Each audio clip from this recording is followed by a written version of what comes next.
So I'm reading from Acts 5 today, although actually I just want to start off just at the end of Acts 4 in verse 36. Joseph, a Levite from Cyprus, whom the apostles called Barnabas, which means son of encouragement, sold a field he owned and brought the money and put it at the apostles' feet. Now a man named Ananias, together with his wife Sapphira, also sold a piece of property. With his wife's full knowledge, he kept back part of the money for himself, but brought the rest and put it at the apostles' feet.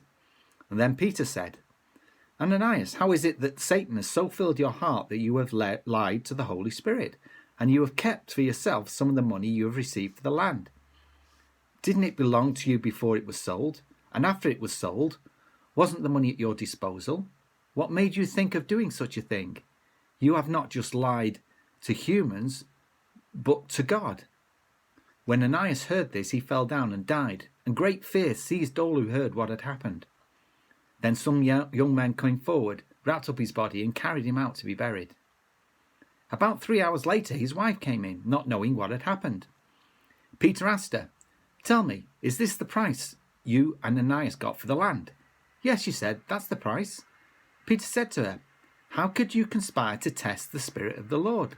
Listen, the feet of the men who buried your husband are at the door, and they will carry you out also. And at that moment she fell down at his feet and died. Then the young men came in again, and finding her dead, carried her out and buried her beside her husband. Great fear seized the whole church, and all heard about these events. It's easy sometimes to skip over some of the parts that we find difficult or uncomfortable in the Bible. We might think that the punishment that Ananias and Sapphira had was harsh for their crime, but when we read it, we see that it was the attitude in which that they were doing it that was the problem.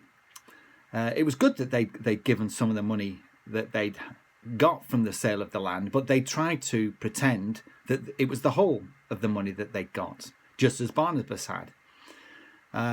We don't know why they did it, but we can sort of maybe presume that it was maybe a bit of a jealousy, or maybe it was just trying to impress Peter and John and the others that had come to believe that they wanted in on the group. They wanted to be the big people in the group.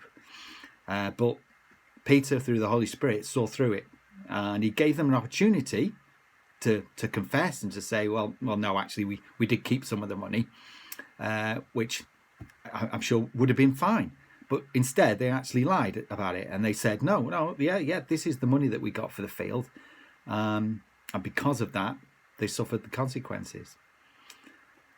And yeah, it's a difficult one. It's hard sometimes to, when we read these things in the Bible, to sort of say, wow, that does seem a bit harsh.